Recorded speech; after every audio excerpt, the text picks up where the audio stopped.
না লাগবে কোনো কনডেন্স মিল্ক, না লাগবে কোনো কাস্টার্ড পাউডার বা কর্নফ্লাওয়ার, আর না লাগবে কোনো ফ্রেশ ক্রিম। এই সব কিছু ছাড়াই মাত্র 3টি উপকরণ দিয়ে বাড়িতে কিন্তু আপনারা খুব সহজ পদ্ধতিতে এই আইসক্রিমটা বানিয়ে ফেলতে পারবেন। এই গরমের হাত থেকে তৃপ্তি পেতে আইসক্রিম খাওয়ার জন্য কিন্তু আর বাইরে যেতে হবে না, বাড়িতেই কিন্তু আপনারা বাইরের থেকে খুব সুস্বাদু আইসক্রিমটি বানিয়ে ফেলতে পারবেন। তো চলুন বেশি দেরি না করে ঝটপট এই মালাই আইসক্রিমের রেসিপিটি দেখে নেওয়া যাক। আর আমার ভিডিও যদি আপনাদের ভালো লেগে থাকে তাহলে অবশ্যই আমার চ্যানেলটি সাবস্ক্রাইব করে আমার পাশে থাকবেন। আমি দুদিন অন্তর নতুন নতুন রান্নার ভিডিও আমার চ্যানেলে পোস্ট করে থাকি। প্রথমে একটা প্যানের মধ্যে দিয়ে দিলাম প্রায় হাফ বাটি মতো চিনি। গ্যাসের ফ্লেমটা মিডিয়াম টু হাই রেখে এই চিনিটার আমি ক্যারামেল তৈরি করে নেব। যতক্ষণ না চিনিটা একটু গলে এর মধ্যে কালার আসছে ততক্ষণ অবধি কিন্তু স্প্যাচুলা দিয়ে নাড়ানো চলবে না। দেখুন চিনিটার মধ্যে যখন হালকা কালার চলে এসছে তখন একটা স্প্যাচুলার সাহায্যে এটাকে সমানে নেড়ে চেড়ে চিনির একটা ক্যারামেল তৈরি করে নিচ্ছি। আর এই চিনির ক্যারামেলটা কিন্তু খুব বেশি টাইম ধরে রান্না করা যাবে না, তাহলে কিন্তু এটা পুড়ে এর মধ্যে একটু তেতো ভাব চলে আসতে পারে। ঠিক যখন এরকম গোল্ডেন কালার হবে তখন জানবেন যে চিনির ক্যারামেলটা একদম তৈরি হয়ে গেছে। এবার এর মধ্যে দিয়ে দিলাম প্রায় 450 ml মতো লিকুইড দুধ। অল্প অল্প করে দুধটা আমি এখানে ক্যারামেলের মধ্যে ঢেলে দিলাম।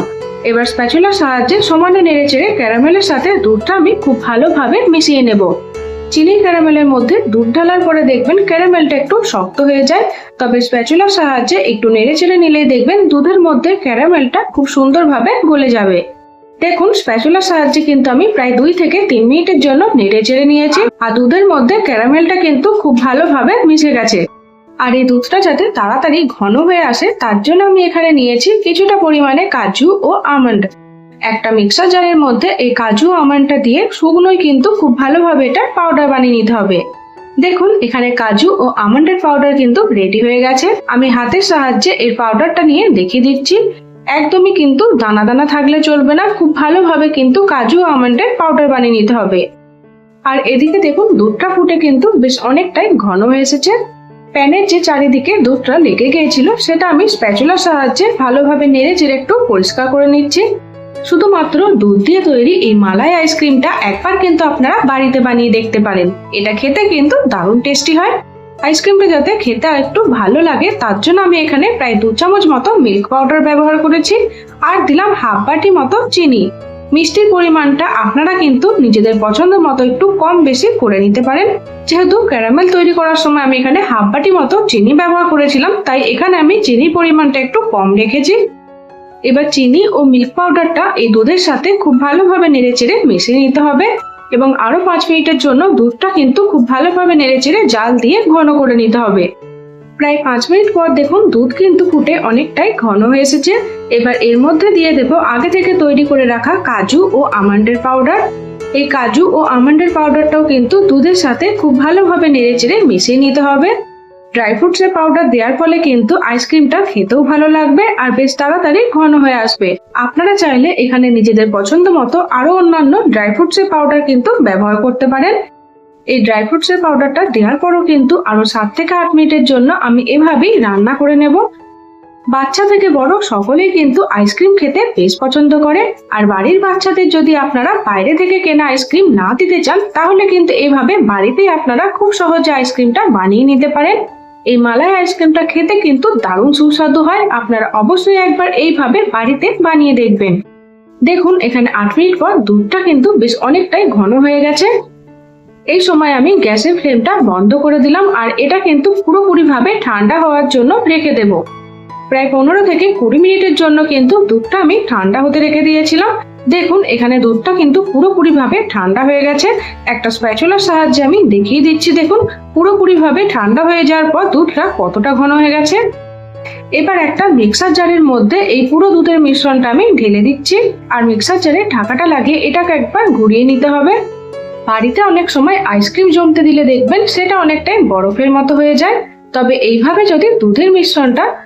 এইভাবে যদি আইসক্রিম জমাবার আগে দুধের মিশ্রণটা মিক্সার জারের মধ্যে দিয়ে একবার ঘুরিয়ে নেওয়া যায় তাহলে দেখবেন আইসক্রিমটা কখনোই বরফের মতো হয়ে যাবে না। আর দোকানের আইসক্রিমের মধ্যে যে একটা ক্রিমি ভাব থাকে সেটাও কিন্তু আপনারা বাড়িতে এইভাবেই তৈরি করে ফেলতে পারবেন। দেখুন এখানে দুধের মিশ্রণটা আমি কিন্তু ঘুরিয়ে নিয়েছি আর একটা চামচের সাহায্যে দেখিয়ে দিলাম। এখন এই সমস্ত দুধের মিশ্রণটা একটা বোলের মধ্যে ঢেলে নর্মাল ফ্রিজে প্রায় 2 ঘন্টার জন্য ঠান্ডা হতে দিয়েছিলাম। 2 ঘন্টা পর কিন্তু আমি দুধের মিশ্রণটা বার করে নিয়েছি। এবার একটা কন্টেনারের মধ্যে এই সমস্ত দুধের মিশ্রণটা ঢেলে নিচ্ছি। এই কন্টেনারের মধ্যেই কিন্তু আমি আইসক্রিমটা জমতে দেব। আপনারা বাড়িতে থাকা যে কোনো কন্টেনার বা স্টিলের টিফিন কোটো অথবা যে কোনো বোলের মধ্যেও কিন্তু এই আইসক্রিমটা জমতে দিতে পারেন। এই কন্টেনারে ঢাকাটা লাগিয়ে প্রায় 8 থেকে 9 ঘন্টার জন্য ডিপ ফ্রিজের মধ্যে আইসক্রিমটা জমতে দেব। প্রায় 9 ঘন্টা পর আইসক্রিমটা আমি বার করে নিয়েছি। এখন কন্টেনারের ঢাকাটা খুলে দেখিয়ে দিচ্ছি, দেখুন কত সুন্দরভাবে আইসক্রিমটা জমে গেছে। একটা চামচের সাহায্যে আইসক্রিমটা কেটে আমি দেখিয়ে দিচ্ছি। দেখে বুঝতেই পারছেন আইসক্রিমটা কিন্তু একদমই বরফের মতো হয়ে যায়নি। কত সুন্দরভাবে এই কন্টেনার থেকে আইসক্রিমটা বেরিয়ে এলো দেখুন। এবার আমি সার্ভিং বোলের মধ্যে এই আইসক্রিমটা সার্ভ করে নিচ্ছি। এই গরমের থেকে তৃপ্তি পেতে আপনারা অবশ্যই একবার কিন্তু বাড়িতে এই মালাই আইসক্রিমটা বানিয়ে দেখবেন।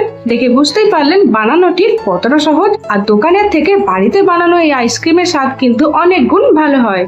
আর কিন্তু আইসক্রিম খাওয়ার জন্য বারবার দোকান থেকে কিনে আনতে হবে না। বাড়িতে শুধুমাত্র দুধ দিয়ে তৈরি এই মালাই আইসক্রিমটা খেতে কিন্তু অনেক বেশি টেস্টি হয়। আপনারা এখনো অবধি যদি না বানিয়ে থাকেন তাহলে ঝটপট কিন্তু একবার বানিয়ে নিতে পারেন। তো আমার এই মাত্র 3টি উপকরণ দিয়ে বানানো দারুণ টেস্টি মালাই আইসক্রিমের রেসিপি আপনাদের কেমন লাগলো কমেন্ট বক্সে জানাতে ভুলবেন না। আর আমার ভিডিও যদি আপনাদের ভালো লেগে থাকে তাহলে অবশ্যই আমার চ্যানেলটি সাবস্ক্রাইব করে আমার পাশে থাকবেন।